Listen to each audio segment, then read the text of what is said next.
What is up, guys? Welcome to episode 3 of Social Skirmish, entitled, They Got to Do What? That's right, we're going to be talking about two people who got hands-on experience with Halo 4. They got to sit down, play the game, both campaign and multiplayer, and thankfully for us, and thankfully the internet exists, so we got their first-hand impressions, and we're going to be talking about that today. But first off, let's give a quick rundown of the people we have on the show. For the first time ever, making his debut web show premiere, it is Siren. Ladies and gentlemen, give it up for the man who brings you the Halo news that we all love. Yeah, Siren! Yeah. What's up, Ray? How you doing, man? Say something, Ray.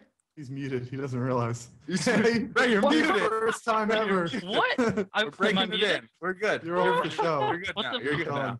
Oh, well, thank you for having me on, finally. Yeah, I'm excited. Yeah, you're gonna be. I think people are gonna like you on the show. I think people are gonna have a good time. I'm the little Halo 4 nerd, so. You're in there. And then also making his first appearance on the show. What's up? It's Nexy. Yeah. What's up? I don't know what that was. I just felt That's fine. I felt okay with it, so I feel like everyone else is gonna love it. Like, this is like such a pivotal show in the Halo community, whether people realize it or not. And it's an honor to be on it, man. I waited like 2 episodes, finally on this junk. Nice. Well, we're happy to have you. And crowd favorite, crowd pleaser, Curse Lemon's back too. Yeah, Lemon. Reason. Hey, everybody. Yep. What's going on, man? All right, so we'll just get right into it. First person up on the list is Louie Wu. If you guys don't know who Louie Wu is, that's a tongue twister. He runs halo.bungie.org. He's sort of made posts about our show several times, and again, we thank him for that. And he also got the privilege of playing Halo 4 in NYC. I believe it was yesterday. And he posted some of his thoughts on the both campaign and multiplayer experience. I've got some notes down about multiplayer, and we'll get into that later because it's going to tie into Kill a KC. But Ray, is there anything you want to tell us about his campaign experience that stuck out to you?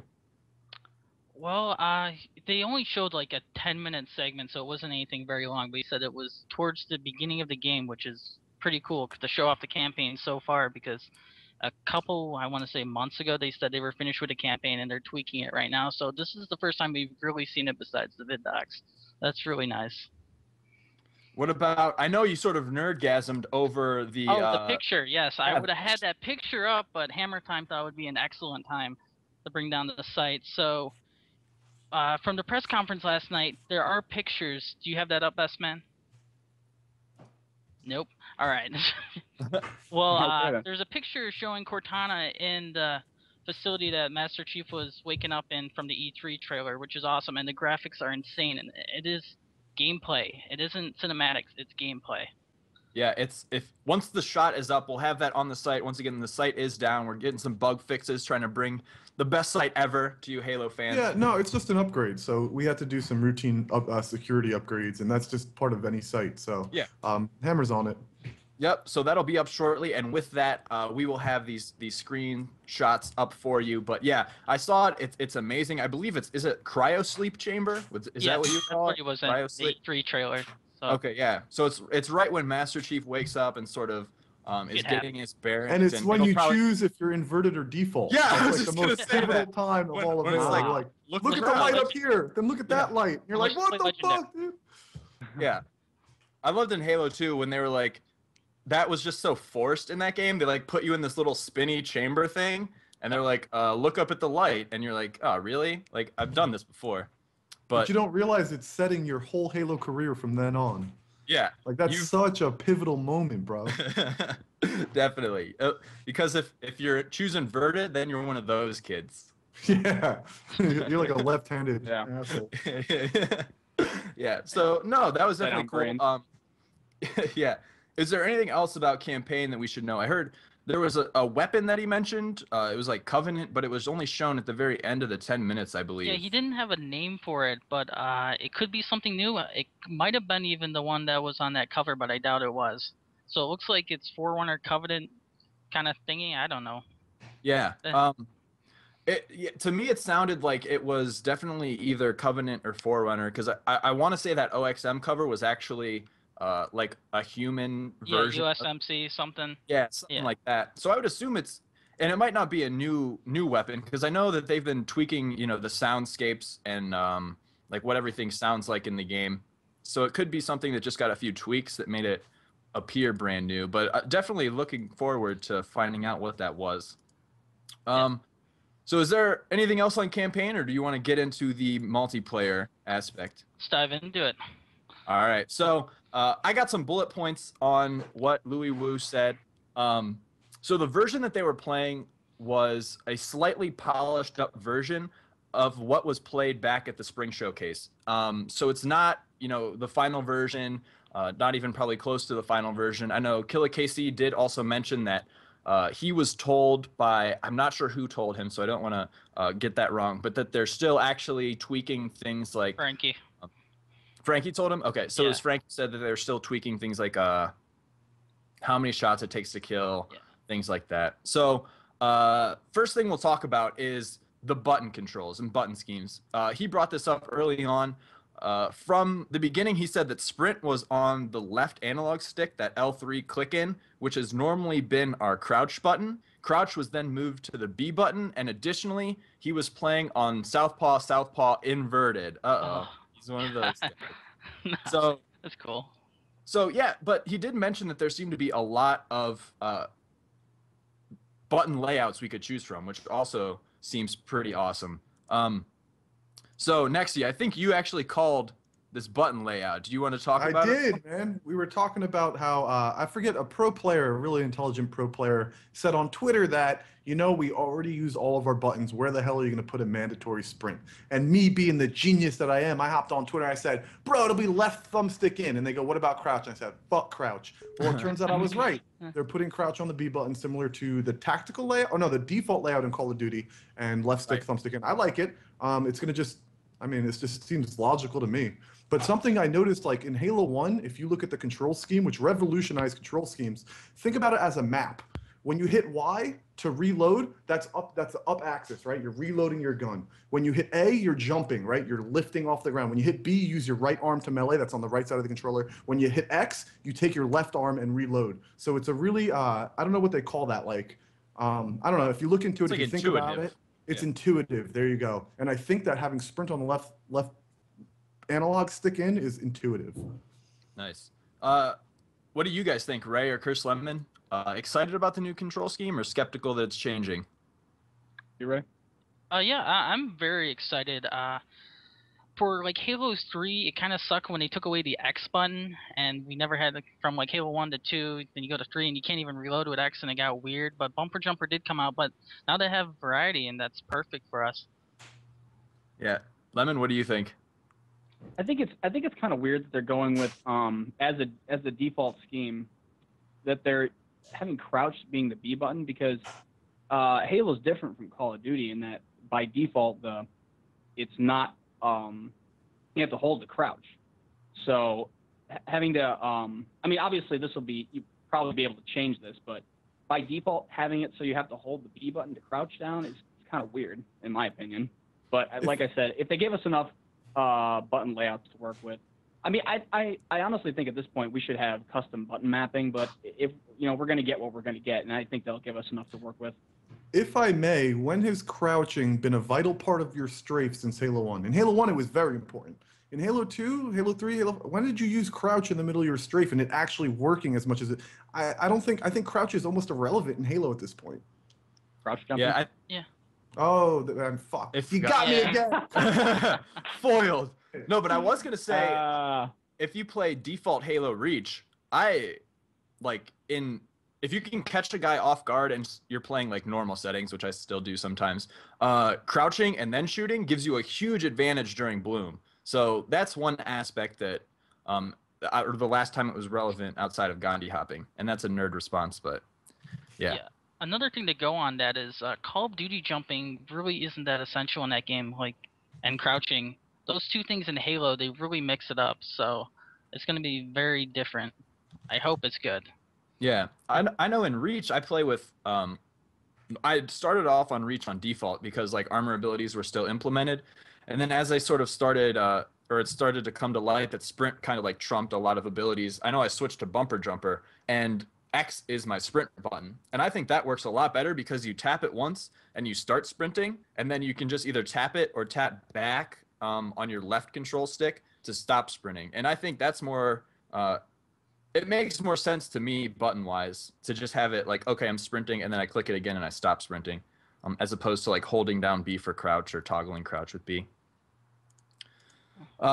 Next thing up, sensitivity. And I thought this was interesting as well because sensitivity and things like aim acceleration, aim magnetism have always been a big topic of debate, especially among competitive players. And Louis Wu stated that the default sensitivity, and this is even weird, is actually 4.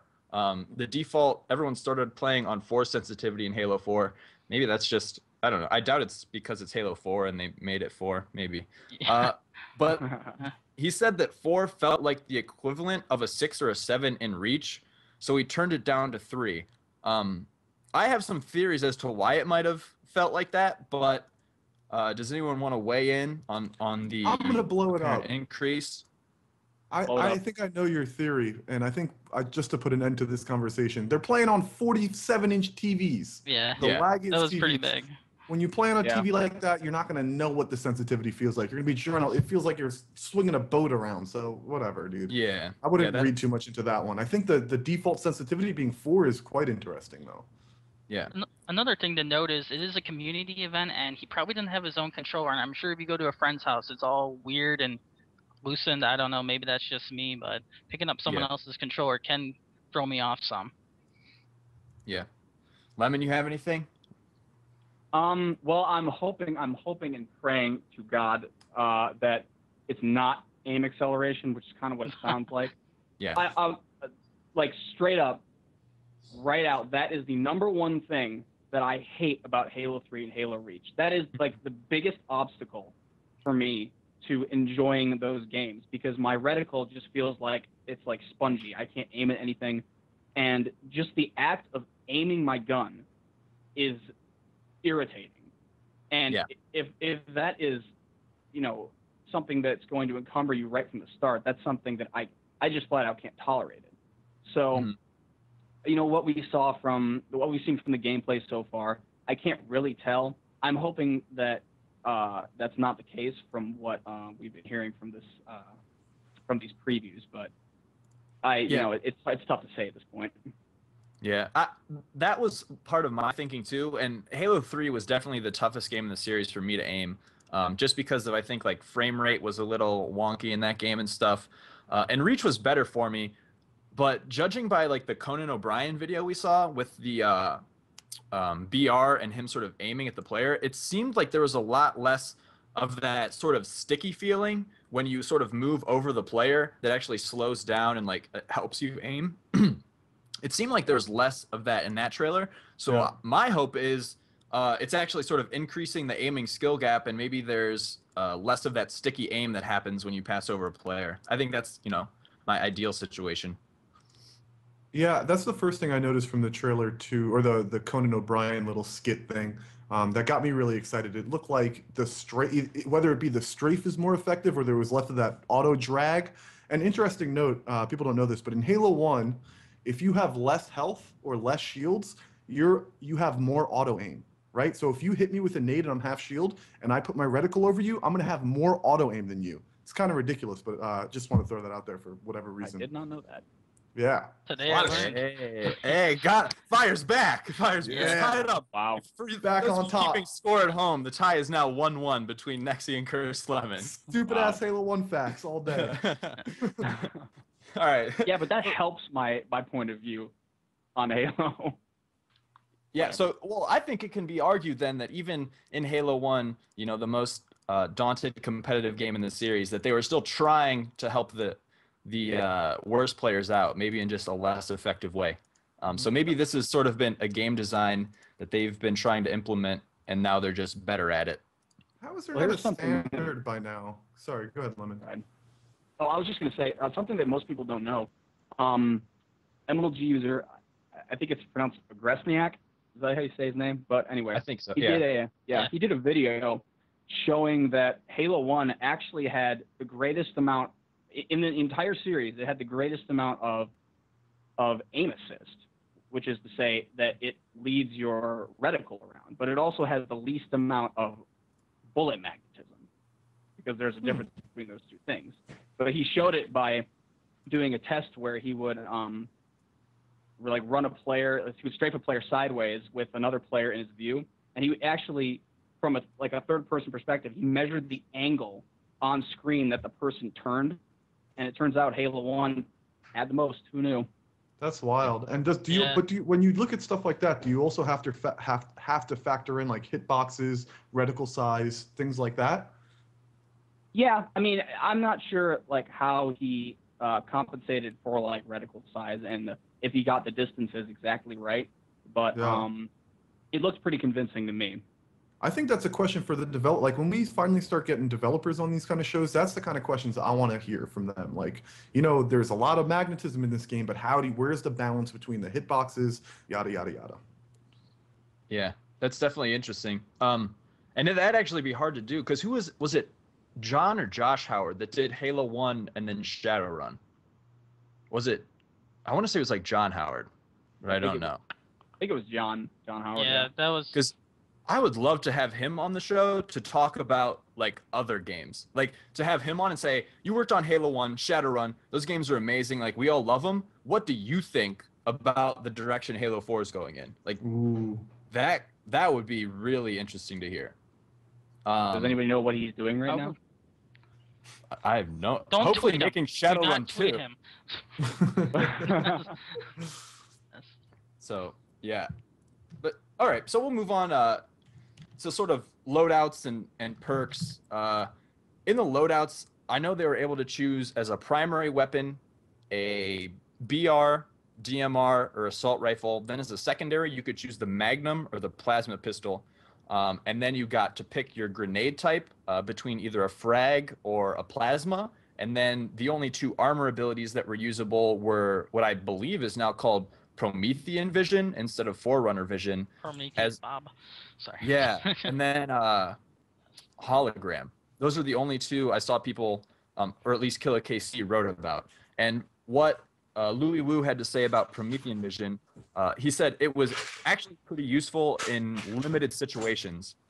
It does let you see through walls, at least a limited number of walls. You can see people sort of near you, so there's like a limited depth.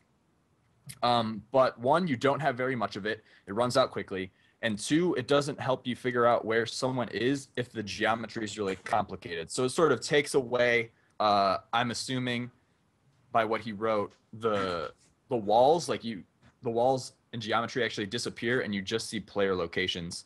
He said, I guess this will become less relevant when we know the maps inside and out. So again, sort of, it takes away the wall, sort of reinforcing that point. And he said, what will be less relevant? The fact that when the geometry is complicated, you don't know where he is, or that the whole perk will be, or the ability will be irrelevant when you figure out the maps? I think what he's saying is he was having a tough time figuring out where people were because he didn't know like where certain walls ended and where certain curves the map had, because he was just new to the map. But once people know the map, you'll be able to sort of narrow down where that guy is because you'll know the map layout better. Yeah, that makes sense. And then he said found it really useful when someone dips behind a wall or tries to like fake you out. You can just tell immediately where they're going. And Killer KC referenced this as well. We'll just skip to that point.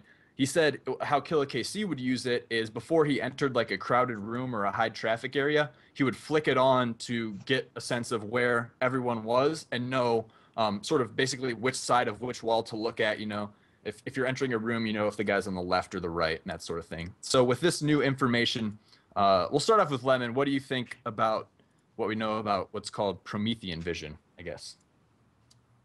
It's hard to say. I mean, they give, I guess, a pretty good description of it, but it's still hard to imagine because the way that they described it was being very, very geometric in its presentation, the way that they were looking at walls and stuff. As far as its use, I feel like they're probably going to be probably more relevant like armor abilities that you're probably going to want to choose in the general course of like a Halo match. It sounds like that sort of thing. There's no line between, or there's no area between being useless and being overpowered. So, you know, it's either one or the other, and you know, we definitely don't want something like that being overpowered, because that would be like armor lock V2, just something that completely ruins the game. So, I need to see it in action to actually judge it. I'm a little skeptical of it at this point, just by the nature of it, but we'll see. Right. Ray, what do you think? I actually like the idea. I know it's gonna sound weird, but like thinking about like from Halo Reach, we always had these stupid armor locking things that just completely stop gameplay. And with this new Vision thing, I've had like like on Countdown, both flags are out, and like something like this could be possibly competitive to see where the guy's hiding. Not like really cheating, but it's ability that we could possibly use, like open up the game to casuals and make it more fun. I don't know. I have to play it, but I like the sound of it so far. Nexy? You know, with all the Halo 4 news coming out, I try to put a positive spin on it, and I want it to be exciting, and I'm all for new things in the game. I think that's key for 343 is to try stuff in this game and let their mind wander. But this ability, I see it taking away from one thing, and that's team communication and competitive play. I'm worried that there's going to be less awareness. This is going to cause teams to be okay with being less aware. For example, if I'm on the pit and I'm about to pull the flag and I'm standing and I can't see over those boxes, I don't know how many people and where they are. Do I hit Forerunner Vision and I say, oh, there's 3 guys in green box, I'm not running the flag right now? Where in the past, I'd have to rely on my teammates to recite that information to me. But because it's only a close range thing, maybe I'm wrong. I'm all. But now another way to look at it is that I don't like games where people can run away. I think you should have a better chance at living if you turn around and fight your aggressor than trying to run away from them. So if this helps me catch people trying to run away, I'm all for it. But if it takes away from communication and awareness, that's taking away a big part of competitive Halo. So I got my eye on it, but I'm really excited to try it. Yeah, I would definitely agree. It's one of those things. It seems to be balanced well at the time being, where you can't see forever. So maybe in a countdown scenario, I can't actually see far enough to see where they're hiding the flag, or maybe that makes the game evolve in a way that's like if I'm behind X number of walls, they can't see me. So I know that if I'm running the flag, I need to get here before the guy with Promethean Vision can call me out. And then I'm also curious to see, because I just have a feeling on this is just my own hunch, this hasn't been confirmed or anything, that active camo will make you invisible to Forerunner Vision. So if I'm in, say, like a flag room or something like that, I say, all right, guys, I'm going to use active camo. I'm going to stay in this region and try to like catch these people off guard or something. I hope it evolves in a way that makes itself more competitive. Yeah, there's a thought process into it that sort of takes more than just, what it seems. I hope that people don't rely on their abilities in their gameplay. I hope that they don't lock down areas just because they have the camo. I hope that the abilities add an element of gameplay, but I hope people don't, or I do hope they think like that. I hope they think that they could pick up the camo or this vision through the walls and sit in one area of the map, because I'll tell you what, I'm going to rank up faster than you. Yeah. No, I do think it's a scenario like that where if I have active camo, I have to be smart enough to use it well, or else Nexy's going to come over and, kill the crap out of me because I haven't moved all game, right? Yes. But if I'm a mobile player and I get into a position where I can like flank the guy with the vision or something like that, because there is a visual cue. This was mentioned. There's a visual cue, much like in Shadowrun, where it's sort of like pinged on your screen. It's hard to describe, but like a line would flash across your field of view when someone in your area was using enhanced vision. And I think a similar mechanic is implemented with Promethean Vision. So there's a visual cue. So you say, oh, someone's like looking, let me hit my active camo and like try to find out where this guy is because I know he's using it. How did I not think? Why didn't I remember that Shadowrun had the same effing feature in the game? Yeah, dude? yeah, it's not the And what same we thing. found was that people would tie their weapon in their class to their ability. So if you're a human doing long-range rifling, you want to see through the walls to find those angles, right? If you're using teleport and SMG, you pick. Excuse me. If you're an elf and you use an SMG, you pick teleport so you can rush those people down. There was an ebbs and flows, and I hope that the abilities in this game are unique enough and the weapons can support those abilities for us to have a scenario like that. Yeah, and that's what I was on MLG forums because Killer KC posted his info player. I wanted to weigh in on my opinions of the armor abilities because they tend to put a negative spin on things over there, whereas I found that in my internet browsing, halocouncil.com seems to be much more open-minded and welcome to all sorts of opinions.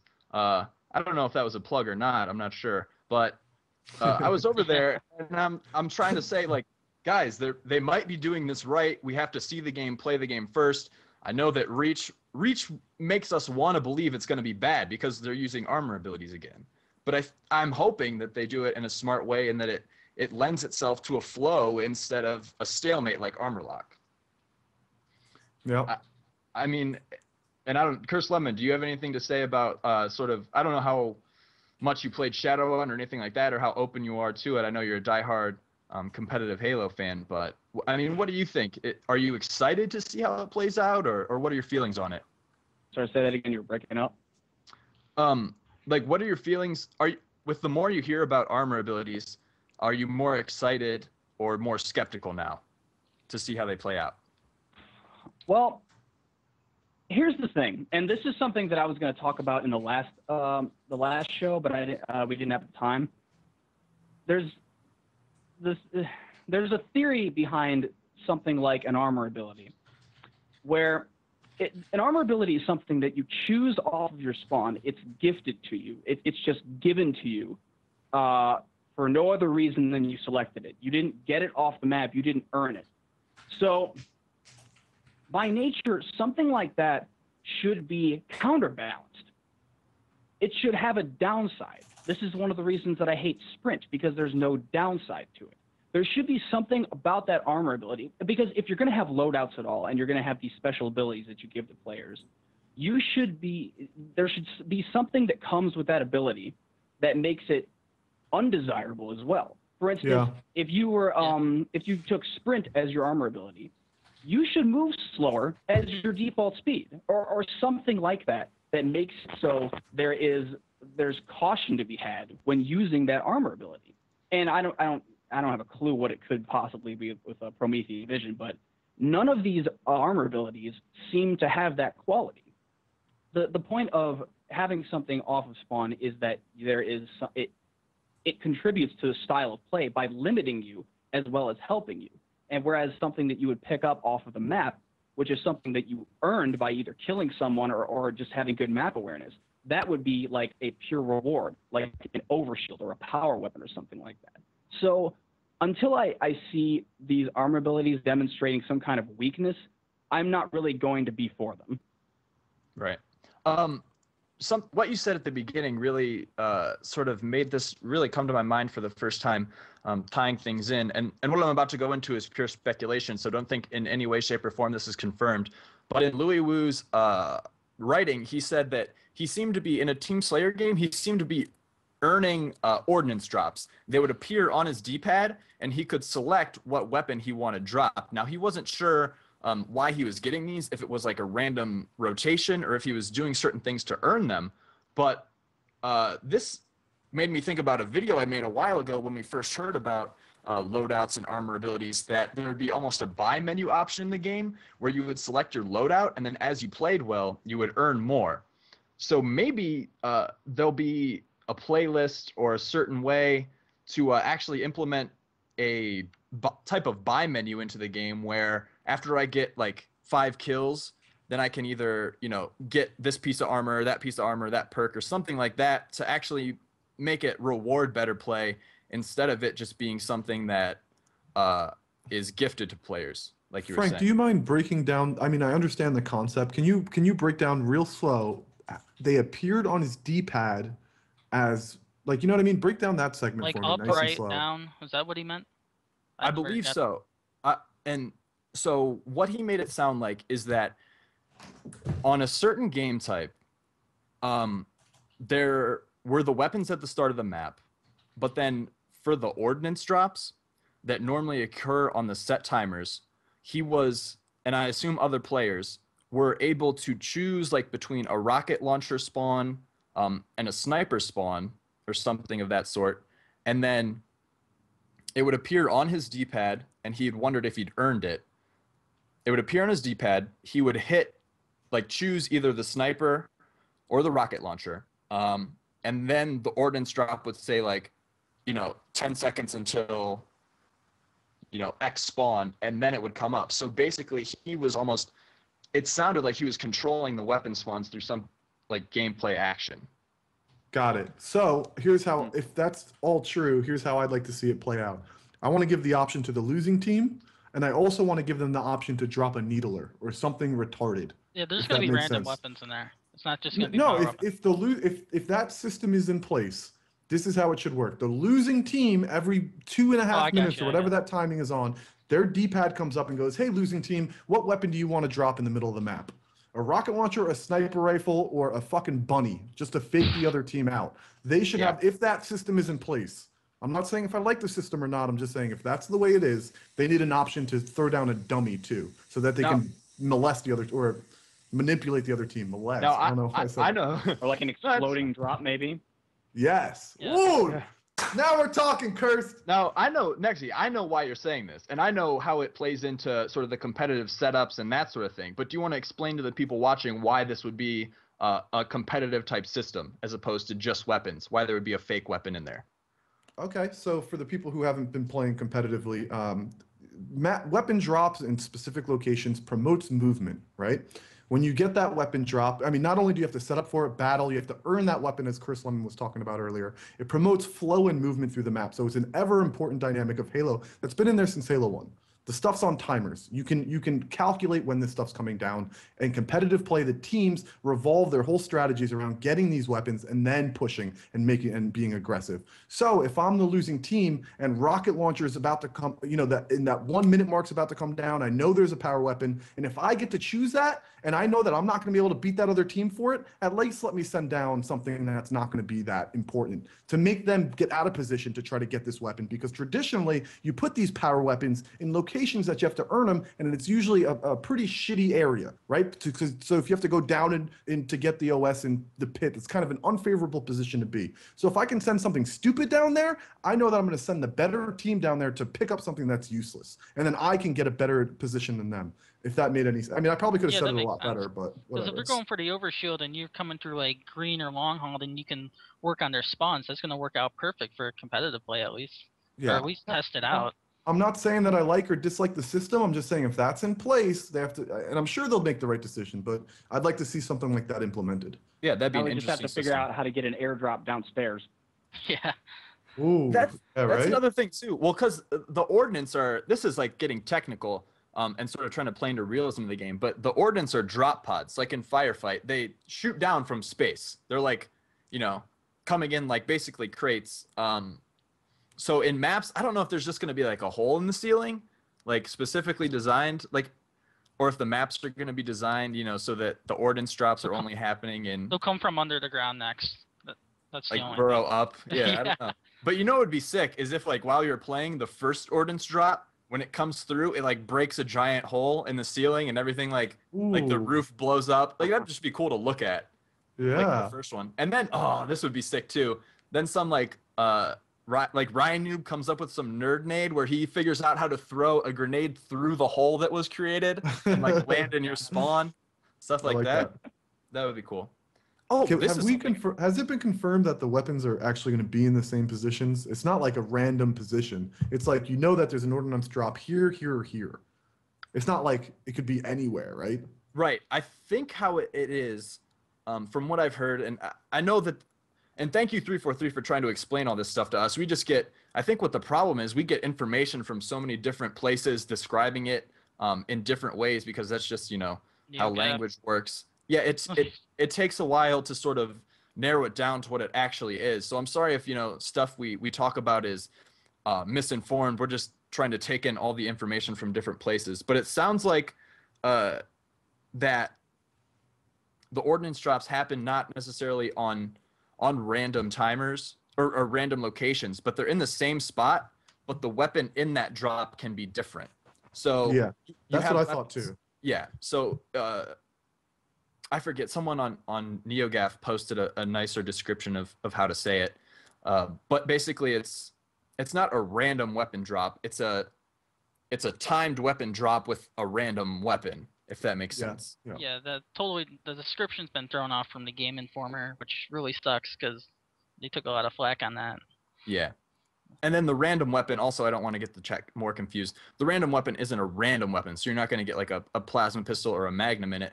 It's a random power weapon, just to clarify. And with that, I think we are going to take a quick commercial break.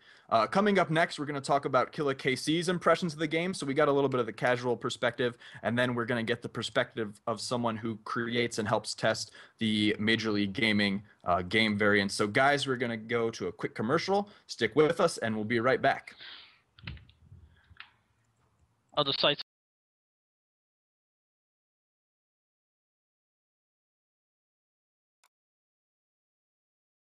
Racing high, living the 80s dream. Someone's calling and I think it might be for me. Stars can be blinding, an illusion I can see. Wanting a picture with your autograph, please.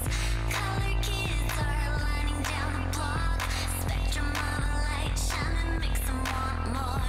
Shimmering rays on the stage, mad glow leaves them wanting more. Leaves them wanting more. Leaves them wanting more.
All right, guys, we are back. Going to be talking now about the Killer KC perspective of this NYC Halo 4 game event, I guess you would call it.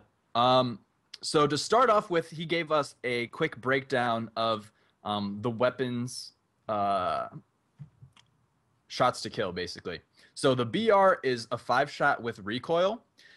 Now, guys, like, brace yourselves. I don't want to freak anyone out, but he says DMR 5-shot kill with bloom and pistol 6-shot kill also with bloom. I'll go into what I think the bloom means basically in a minute, but initial impressions of hearing this. Lemon, what do you think? Because I know you probably got something awesome to say. The whole bloom thing has been just so played out ever since Reach came out. We all know how everyone feels about it. I have to imagine there is not a single person who is into Halo that wants bloom in the game. I don't think anyone wants that feature in there. Defect, whatever. So I don't understand. They took it out of Reach because everyone hated it. And now they're putting it back into Halo 4, even though they themselves took it out in something that we all were so happy about. Something that made us fall in love with 343 was taking bloom out of the game because we hated it.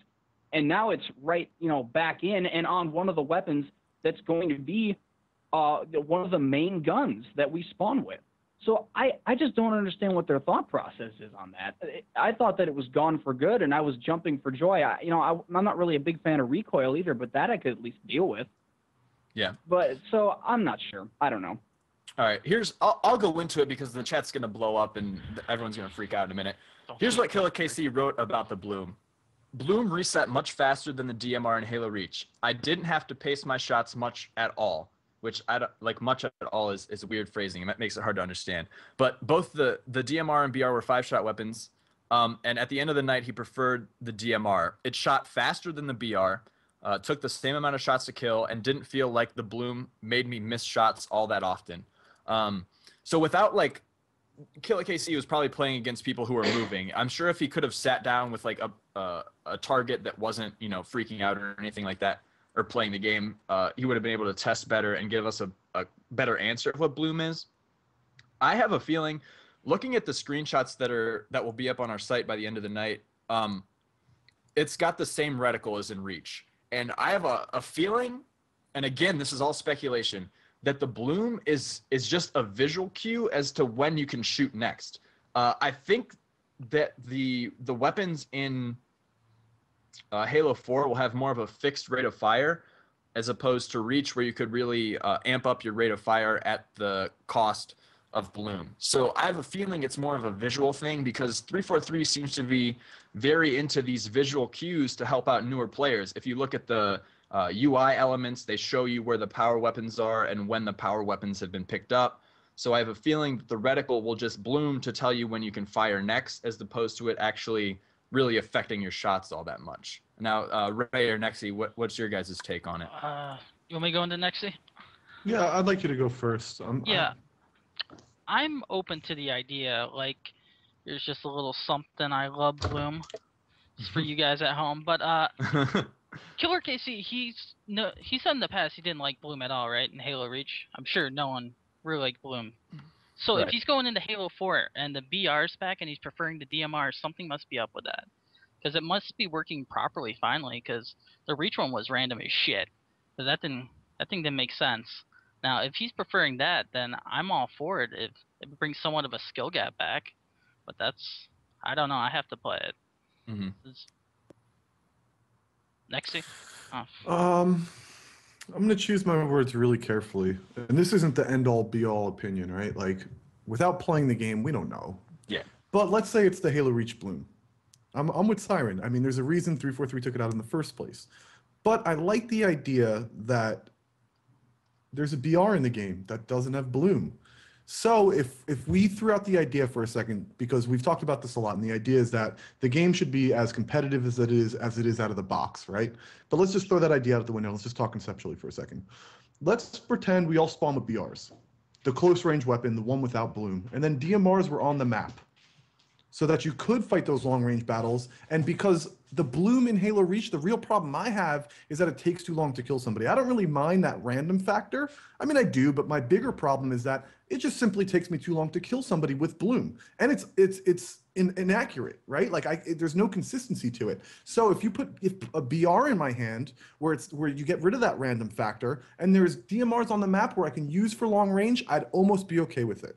Okay, so that's all that's going through my head, so it's hard to make a real decision on this one. I think we're just gonna have to chill out and wait to play it, but I'm actually with Lemon on this one. I think there's a reason you got rid of bloom, so why go back to it? And to add on to that, remember 343 did get rid of bloom, so it's possible we might not even have the option to play with it. I mean, we could just get rid of it off the bat if we really hate it.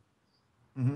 So if I may, I need to also add something. I feel like, because the thing that people are looking at, the context that bloom is being looked at currently is the DMR fighting long range battles. The problem with bloom was not shooting long range and pacing your shots out. Yeah. The problem with bloom was fighting close range battles, because you're encouraged to spam the crap out of the gun, and your bullets are not going where you're aiming your reticle. That's why bloom is bad. There's nothing wrong with something that makes you pace your shots in order to be more accurate at range. I mean, the problem was also that it took just way too long to kill someone. and to go off. Go ahead. Sorry. Oh, sorry. I thought you were done. I'm really glad sorry, you said go that ahead. nice and calmly, Lemon, because I think that's really misunderstood. And there's a lot of bandwagoners out there who just copy what the pros tweet and just put it out there. Guys, make sure you choose your words carefully because 343 is actually listening to us. And I applaud Lemon for clearing that up. Sorry, Siren. Oh no, you're fine. To go off of that too, Lewis Wu also said the DMR was harder to use at close range, so maybe it's a bit of a switch up this time. Open to that idea. I just wanted to see the return of a skill weapon, right? Like the Halo 1 pistol in my eyes. Sorry to keep going back as a skill weapon. I think the pistol in these games, you talk about it being a 6-shot. Again, you're encouraged to spam the damn thing. Give me some skill weapons. The DMR up close, like Lemon said, you're encouraged to spam. So if we find that skill weapon, I mean, that's all we're really asking for here. And I think, with enough options, we'll find out which one that is. Maybe we'll just all run around with. Maybe we'll all start with snipers and it's no scopes only. I don't know. That's what I'm so afraid of. Like 3 days into Reach, I kid you not, someone proposed a focus rifle start because you had to hold down the trigger and keep it steady the whole time. Now, would that have played out?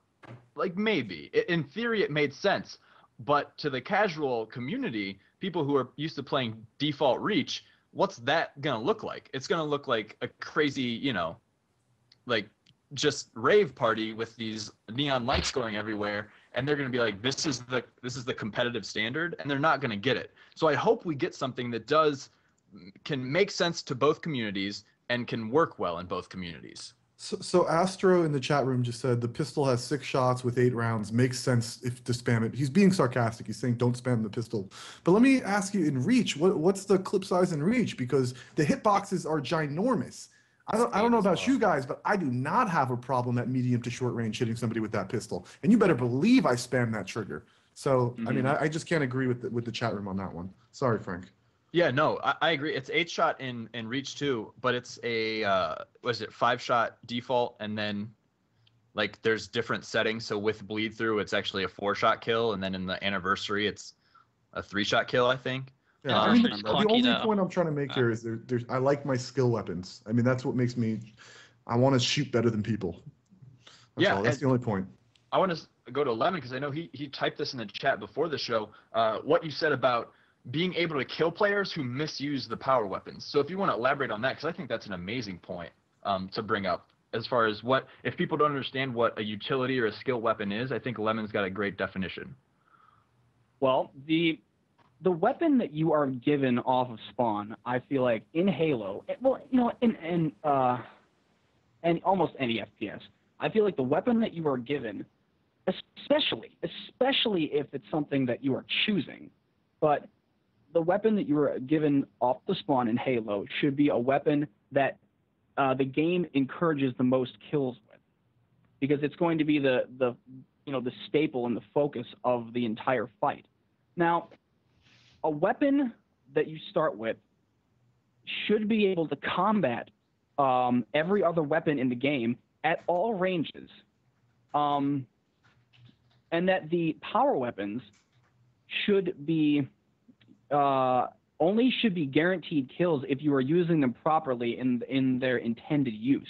For example, like I said, if you have a sniper rifle and you are just running around along the boundaries of the map with no cover, a DMR should be able to take you out at range, because you're, being a montage idiot and not sniping from cover, which is what you're supposed to be doing.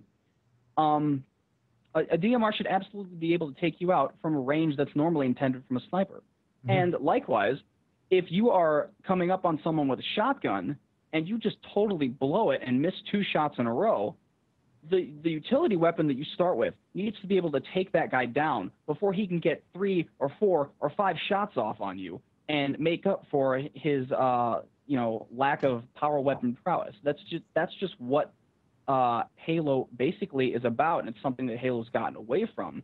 So that in Halo 1, if you missed a rocket, you were pretty much dead, because the rocket took too long to fire the second shot so much, and the pistol was too powerful that they were going to kill you before you got it off.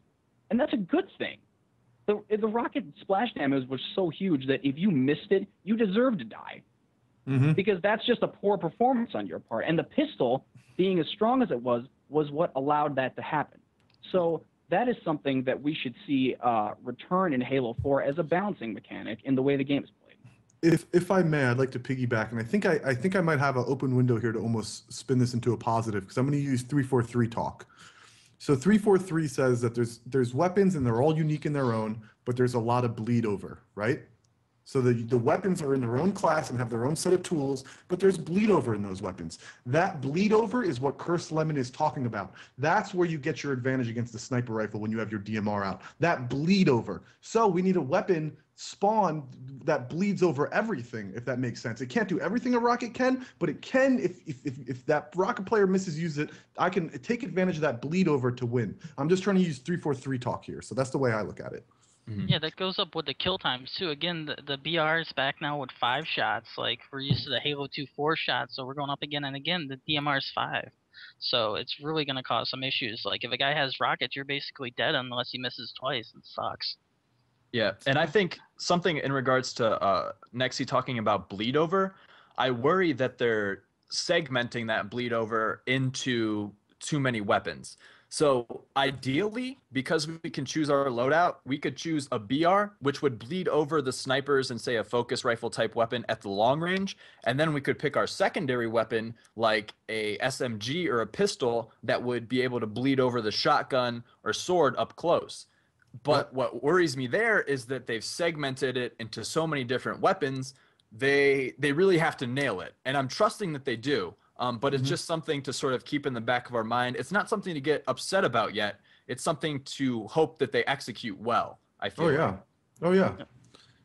And this isn't one big mystery. I mean, developers probably know a lot more about this than we do. At least I hope, right?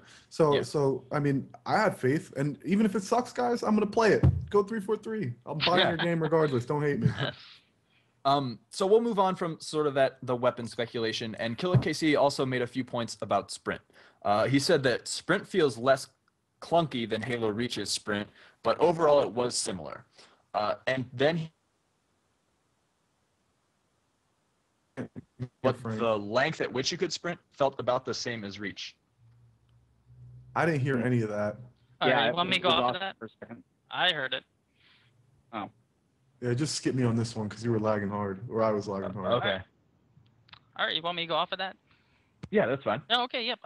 Yeah, I'm glad it's less clunky, because when you play with sprint with Halo Reach, you're somewhat in a tunnel vision and you can't really dictate where you're gonna go. And if it feels less clunky and you can do more with it, I'm all for it. Even though a lot of people hate sprint, I think it could work in this game.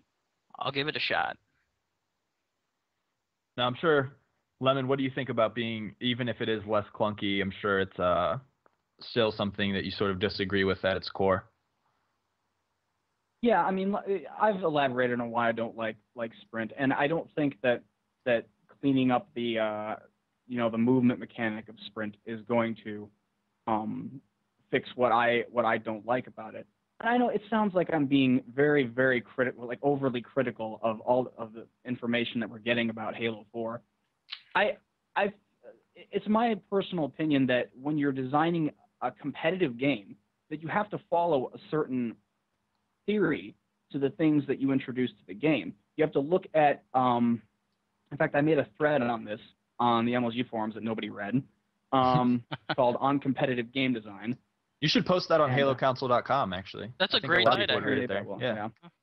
But, and I talked about in it, one of the main points of the whole thing was, look at every single feature that you're about to add to this game and ask yourself, what skill does this cater to? Don't add frivolous bullshit. I think sprint is frivolous bullshit. That's just my opinion of it. I don't feel like it adds anything truly valuable to the game. That's pretty nice. I like that. Yeah. But 343, I'm a fanboy. Sorry, go ahead. No. So yeah, I mean, just there isn't anything that sprint does for the game that enhances, that raises the skill gap. It's just something. It's a gimmick. Like a lot of things that we're seeing, that we have seen, that have been in Halo Reach and that are now in that are coming out in Halo 4 are just very gimmicky. They're added because they're like fun and quirky and aesthetically pleasing, which is I'm speaking from the mindset of a competitive Halo player. I know that maybe casual Halo players would love these kinds of things, but when we're talking about balance, the people who want to go to tournaments and play this game and get good at it and be able to showcase their ability to beat other people at the game of Halo, these things are not helping that. And the big argument is whether or not casual and competitive play can coexist. It absolutely can. But I feel like what is being showcased to us right now is stuff that is not in our interest. I don't know if behind the scenes 343 is going, we've got all this stuff in store for like MLG people that, we just haven't touched on yet. They're going to be really happy with what, yeah. Had to. So. Oh, the plug in that, What's that? To go off of that, it's just like how the casuals are now. Like all my friends that play Call of Duty, they love sprinting. They actually liked it in Reach, even though we didn't like it. So it's just the mentality and what people like, and I don't blame them for putting that in. I mean, if people like it, do it, but make it so we can use it and have it as an actual tool instead of just a cheap gimmick. Yeah. Well, Lemon inspired my thoughts earlier. I didn't get to plug it earlier, but we were talking about sprint, and there has to be a takeaway if you're using something that gives you an advantage, especially if you're not earning this ability, right? So we already know that when you sprint, if you start to get shot, you stop sprinting. Excellent. That's a step in the right direction. What if, like Halo 1, you spawn with your assault rifle, you have to switch to your pistol, and there's like 2-second downtime for you to get caught off guard? What if you're sprinting, and if you get shot, there's a 2-second delay between you when you can pull your rifle up? That's that ebb and flow, that give and take. And I hope we see 343 step in that direction, because that maybe will, because sprint and reach, it fucking sucks, okay? It really does. So I hope that they balance that out. Yeah, that's an awesome thought. And I think a lot of people don't like sprint. And in Reach, you either had sprint or you didn't and you had another armor ability. I believe, and this is just my theory on this, what 343 wanted to do is they wanted to keep armor abilities in the game. So their idea to balance that was to give everyone sprint, and then they can elaborate on that with the armor abilities. Because if they took armor abilities away and took sprint away, then people who did like Reach, which there's people who enjoy that game, and enjoyed things like armor abilities and didn't want to see those go away, it was their answer to keep the armor abilities in the game and attempt to sort of level everything out by giving everyone sprint. And I think there will be things in place that will put you at a disadvantage if you're sprinting a certain way or doing certain actions with sprint, like the raising your weapon longer would be a great idea, things like that. And to go off of that, they've also said in the past in an interview that sprint was the most popular perk or whatever your armor ability and Reach, so it makes sense. Then if they're trying to steal back some of the Call of Duty crowd, like that's the way to do it. People want to adapt. They want to go into the game and understand it right off the bat instead of wonder why the hell everything's slow. Difference between an item being popular and it being a necessity. Okay, like yes, sprint was the most popular. Why? Is it because it's the most fun, or is it because it's the most useful? And if you don't pick sprint, you're at a disadvantage. Does that? Yeah, I get what another way you're to saying. look at it. I think 343 has really fixed it. Like the Killer KC himself said it was less clunky, so if it's going in a better direction, I'm all for it. Yeah.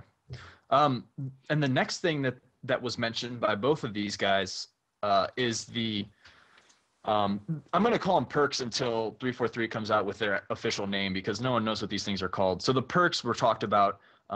Louis Wu said that there was a few on the different loadouts that he could choose. One was a regen, which actually made your shields regen faster. And the other was, between the two classes he used, was ammo. So you would spawn with extra ammo. What do you guys think about that? Is it the right direction, wrong direction? Are you excited to see what other perks come about because of this? I just heard RoboCop voice, so it was like, wow. All right, I'll repeat it. Is my voice better or not? Yeah, it's not. Okay, so in the loadouts, there was perks that you could choose. One was regen, one was ammo. What do you guys think about that scenario? Are you excited to see what other perks there are, or is this like a, whoa, what are you doing, a regen perk? Yeah, I hated that in Halo 3, honestly. Like, I get the idea behind it, but I'm not for that. I can understand the ammo, but again, that's just someone that's just gonna shoot across the map and hopefully hit you, kind of like those old school like lockout BR to sniper tower scenarios, and someone can just reload ammo, and I don't like it. Well, here's what I think regen means your shields would just recharge at a slightly faster rate. So it's not like the Halo 3 regen where you like sit in this cloud of like pseudo invincibility. Oh, I'm just picturing the Spartan like farting health. So Oh, the green fart yeah. cloud. Whatever. Yeah, I think it's implemented in a way that just I pick this and my shields can recharge slightly faster. Yeah, I just. It's don't like intriguing. I'm not gonna lie. That's actually kind of intriguing. I'm putting myself in a scenario where I'm getting shot. I duck behind cover. My opponent charges me. Surprise! I got my full shields back. It's a one-on-one again. I don't know. It's like I see Lemon's point about stop being so gimmicky. I feel like Halo has nothing to lose at this point to try crazy stuff. So I want to play it. I really want to try that ability, the recharge ability, because I know I will play people out, dude. I will duck behind cover on purpose, get them to chase me on purpose, so that I can pop back out full shields. I think it opens up opportunity. To go off with that, now we have sprint and regen, so that's kind of going back to Halo Reach, when people just sprint away. That's, But I think they're gonna do it in a smart way. They've been big on cues. I think this is the biggest thing that people tend to overlook is how many cues and different things they're putting in the game to let people know what's going on if you're paying attention, if you can keep track of all this stuff going on. So I'm hoping that if you use this perk, maybe your shields are more audible. So if I'm chasing you around the corner and I have the regen on, my shields are going to be able to be heard recharging as opposed to a player it. You're not going to be able to know when his shields are recharging or not. So that might be a way to offset the sort of surprise factor. Like if I can pay attention to all these cues and know that the shields are recharging, I'm going to back off as opposed to rushing. I mean, I think randomness in video games and like things that you can't predict takes away from the very nature of competitiveness in gaming in general. I think there is a place for some random things, but that has to be forced, right? So like random spawns in Halo 1, I'm doing it on purpose. Random, let's say dirtying weapons almost adds a random element for the other team. It's still being done on purpose. So if you can't figure out an element in the game, if you can't calculate it and plan on doing some of these elements in a game, why am I like, that's not competitive to me, but they're trying to make a game for the masses, so who am I? with the ammo, does that factor into power weapons, or is that strictly gonna stay like DMR, BMR? I believe it's your starting ammo. So I would start with more ammo in my clip. Again, there was no specifics given. He just said there's a regen perk and that there's an ammo perk where you would start with, I'm assuming, extra clips. They didn't say how it applies, past that. So now this is getting me to the point where I talked about earlier, Shadowrun. You picked your equipment or whatever they called it in Shadowrun based on what you were trying to do in the game. You matched it up with your weapon, you matched it up with what race you were playing. So the weapon perk, I'm gonna go grab sniper right off the bat and have mad sniper bullets. And that's my role now, right? I'm the sniper who conserves his ammo and tries to hold on to that first. Maybe if I do the recharge, maybe I'm running around with that BR that's better close range and I'm popping in and out. Like I'm all for designing roles because all that stuff is going to be more spectator friendly, but also there can't be like, back to the point about randomness is the stuff that kills the games. That's why we hated Bloom and Reach. That's why we hate certain elements about Halo 3. Randomness is whack, but if you're giving me roles, I like that. Yeah, Good point. Lemon, do you have anything about it? Maybe a way to do it well or something like that? Well, it's the same thing as armor abilities as far as the counterbalancing thing. So, I mean, if you got something that makes your shields recharge faster, you should have less shields or something. Something that counteracts the advantage that you get. That's basically all I want to see. I still don't like that kind of convoluted, complicated Halo, but more than anything, I want to see it balanced. If it's balanced, I won't have a problem with it. It won't be my preference, but it won't be something that I can that I could ever complain about. And I would be okay with people having that preference because it's it's sound in theory. So, like I said, a regenerating shield perk, you should be able to take less damage overall. That would be something that, again, it puts you in a role where you're saying, I guess maybe the best use for that would be someone who's sitting on top of, BR tower on lockout, just putting pot shots into everybody. And he takes a couple shots, he gets out of the way, his shields recharge really quick, and then half a second later, he's back at it shooting at people. But he can't stay out there for long, because if he takes one too many shots, he's gonna be dead quick. So on perks, for me, it's the exact same thing as armor abilities.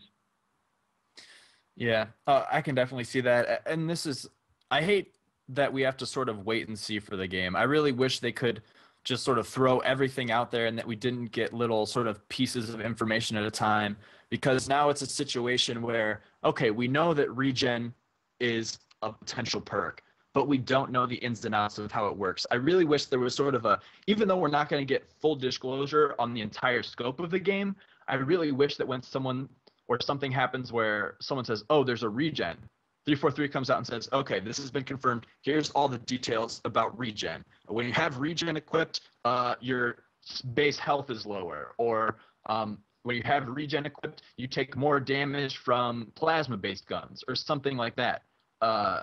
You know what? But that's what the halocouncil.com is all about, man. We'll be the guys supplying that information no matter what. Yeah. halocouncil.com. Well, let's throw out the disclaimer here for anyone who is, maybe doesn't like this about the way that we speculate. We're doing speculation.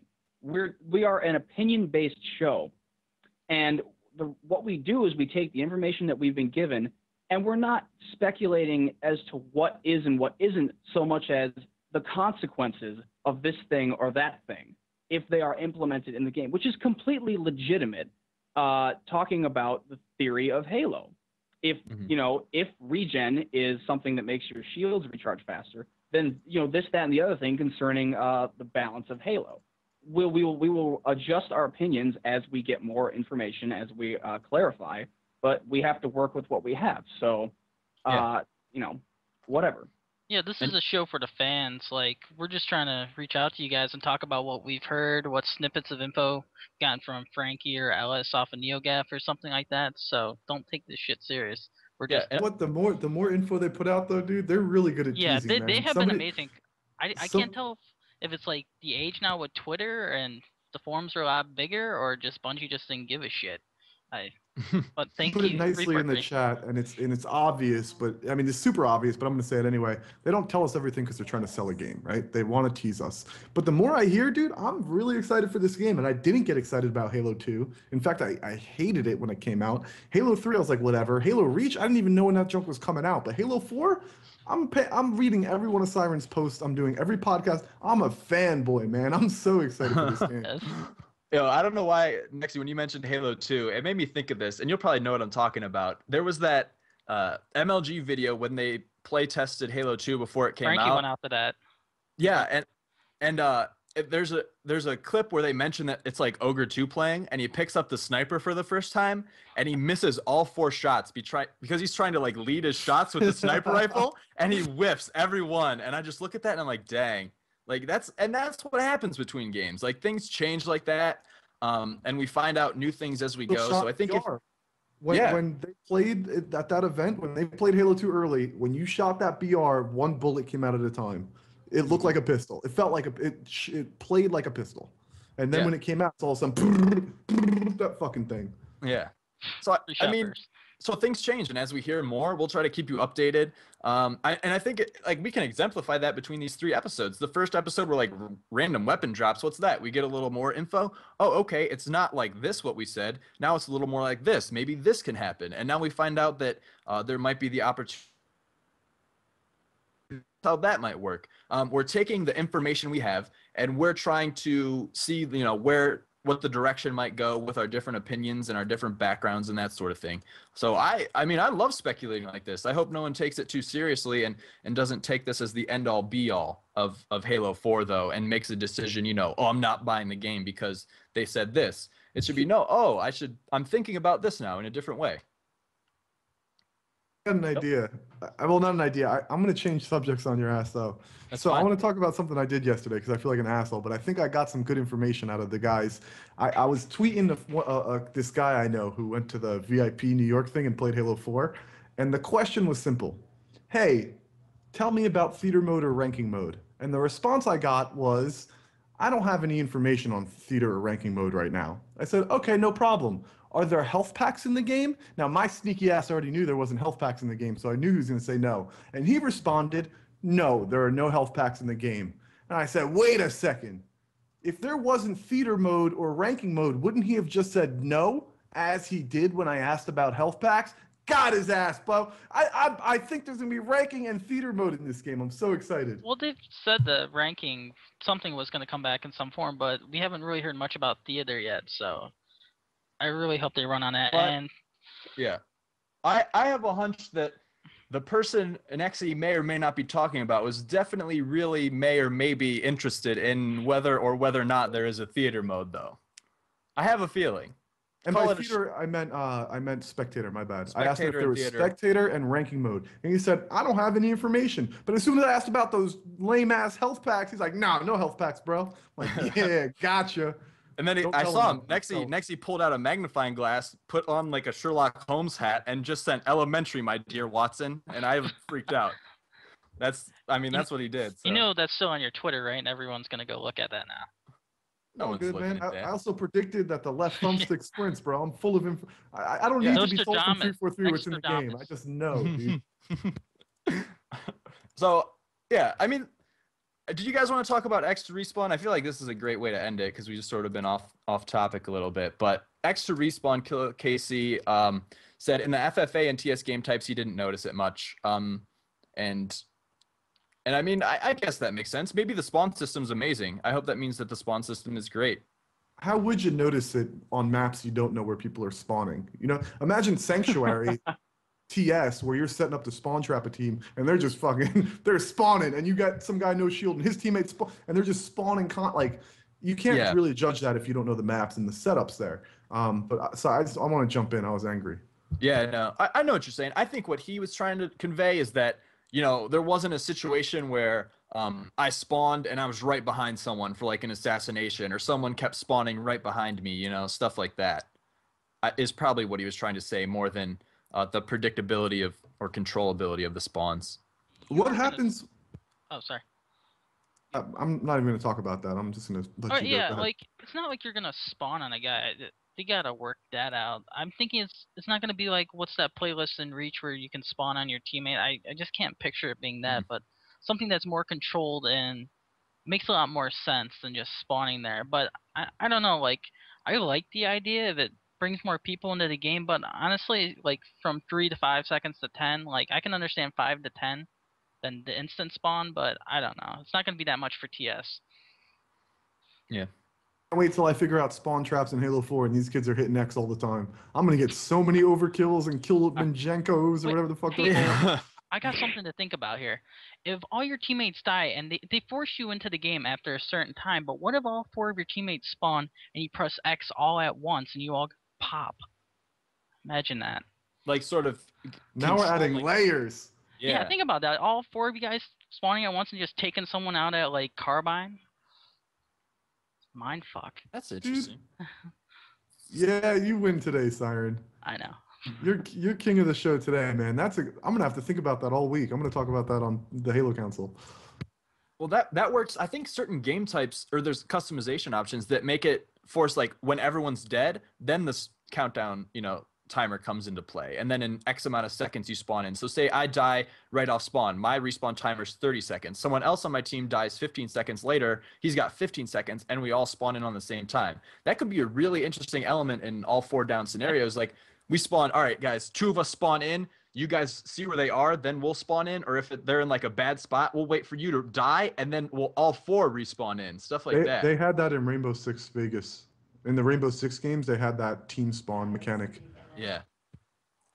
This is like a lot of people are hearing new things and are dismissing it when really I think a lot of these elements need to be given their fair shake and their fair shot before we sort of say, nope, not on my Halo. I want to put something out there. Let's talk about all the abilities we know so far, right? You talked about the regen ability, the see-through walls, and it's great to debate this stuff. I want all the viewers to try to put a positive spin on everything. Say, I would use this mechanic like this, and put it in a positive sense, in a competitive sense, and post about it or send it to me on Twitter, because that's the stuff I want to hear.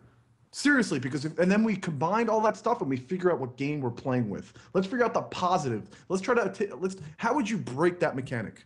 How would you break hologram or whatever the hell it's called? Tell me that kind of stuff and let's put it all together and then we know what Halo 4 is going to be. Yeah.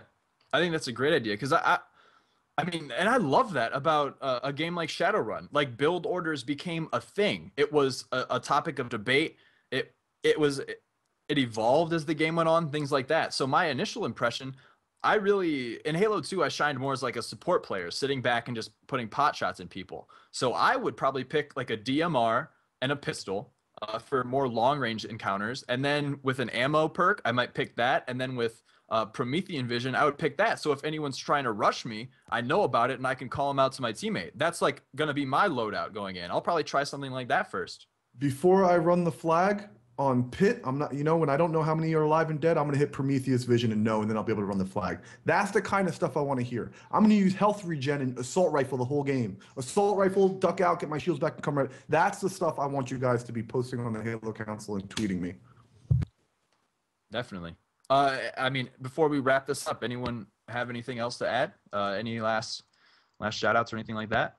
I think it's great for what 343 is doing this already. What's the game, like 6 months away, and they're already testing out with athletes and people from the community. That, like, a big thanks to them for actually giving a shit. Mm-hmm. Definitely. Yeah, I think that's a great indication too that they really have something special on their hands. They're really proud of what they put together. It's confidence sort of breeds confidence. So if they think this is an awesome game, then I'm more inclined to give it its fair shake and see what we can do with it. Chris Lemon, do you have any last comments about how we should treat Halo 4? I think the most important thing the thing that I want 343 to understand, when we're doing these shows, we talk a lot about competitive Halo because most of us, I guess everybody on the show is involved in MLG, and most of the people on the Halo Council are from MLG, and most of them have competitive Halo in the brain. So we're all looking at Halo in a competitive mindset. The thing that I just want to make sure the 343 understands is that however crude that we come off as, we are just trying to convey our side of what we enjoy about Halo, which is a balanced, skillful FPS experience. And we want to make sure that above all else that they understand what we're trying to tell them about the way that we play Halo, the way to maximize our Halo playing experience, and that you can do that while implementing all of these new features. It is absolutely possible to meld armor abilities and perks and new systems that you want to try out to give the Halo series like a fresh new start at being interesting. You can do that, but from our perspective, we want to make sure that when we're trying to play this game out of the box, that we have a fair shot of displaying our skill. And I'm not saying that all MLG players are better Halo players than all other casual players. Is not what I'm trying to say, but we look at it as a competitive enterprise. So we want to be able to jump right in and say, my skill, I am a one-man wrecking crew in this game, and I can make a difference based on what 343 has provided for me in this game. So and I understand that there's been a lot of, kind of rude back and forth with the MLG community and their criticisms of 343. Nobody is trying to get, I'm not trying to get down on them, so to speak, but I feel like what we are getting at hasn't really been made clear. And that's what I try to do every time I come on this show. I feel like that's what everybody else is trying to do when we come on this show, is push the competitive envelope and reassure 343 that what we want doesn't have to conflict with their vision. And I hope that they understand that. If anyone has a problem with understanding this show and some of the ideas expressed, One, we're all Halo fans first, right? We're all passionate about the game. We wouldn't be doing this if we weren't passionate about the game. But we are some of the people who join some of the Slayer matches and the free-for-all matches and are blowing everyone out of the water, and it's not fun for everybody, and it's not even fun for me to do that. And that's why I go play in the MLG playlist and the Team Hardcore playlist, because there's more like-minded people, the people who are tired of shitting on everybody in the regular playlist. These ideas aren't going to make me better. These ideas aren't going to make me have an easier time in your matchmaking service. These ideas will make it even for everybody so that I can't abuse your game, right? And I'm only bringing them up because I care. Yeah, Good. I think that's a great point too. Like, someone out there like loves the jetpack, and they're gonna pick the jetpack no matter what because they have fun doing that. I'm gonna pick sprint and like look for a DMR because that's what I know I can do the best with because I'm a competitive player. What we want is that guy with the jetpack to be just as viable as me, you know, with sprint and my DMR is. We're looking at ways and trying to shape ideas that'll benefit both like the casual and competitive while keeping a skill gap in the game. And it's really a tough line to walk, but we're trying to get the most balanced and sort of cover all ranges at the same time. And I hope we didn't, you know, muddle the definition there. If anyone has anything to add. The last thing I want to say is the Halo Council site, once again, guys, it's being worked on. We have to just do mandatory and update. Next time, we'll make sure to let you guys know when the site's going down for a little bit. I think the forums are working right now. The homepage, we're still just tweaking out a little bit. Tyler it'll be just done posted. soon. Homepage is back up. Tyler just posted in the chat. Nice. Damn, look at that. So timing. halocouncil.com. All right, we're going to wrap this show up. halocouncil.com. Guys, check it out. Ray's going to have some sick pics of the things we talked about up. There's articles both about Louis Wu, what he thought of the game, Killer KC, what he thought of the game. Big shout outs to halobungie.org, halo.bungie.org. I don't want you to get confused. So they talk about our show a lot. Much love to those guys. Much love to all our graphics people. Sam Rambles has been doing an amazing job. You'll see that our new emblem on Twitter was done by him and a lot of graphics around the site. The Submit Something tips, I believe, was done by Rev. Big shout outs to him. Our music for this show is done by Sphero. A good friend of mine lives in Wadsworth, close near me. He just released their first album on Girlfriend Records. There's also going to be that on our website. You can find that out. If you can't find the link, tweet me about it. I'll point you in the right direction. So, and big shout outs to our guys on the show. Shout outs to 343 for being, you know, great in relating to us and trying. I know that they're trying to, you know, help as much as they can say right now and give us the best idea. So again, sorry if things get confused or lost in the shuffle in regards to our opinions. I think everyone here is doing their best job and just looking out for Halo, basically. Everyone here cares about Halo. Everyone here loves Halo. So thanks again, guys, for tuning in. Dave Walsh. Yeah, We'll thanks get for some all the content out of content, him Walsh. soon Since enough. Columbus, we've loved it. But great show, guys. Yeah, so good stuff. Again, thanks for tuning in, and we will catch you next time. Peace.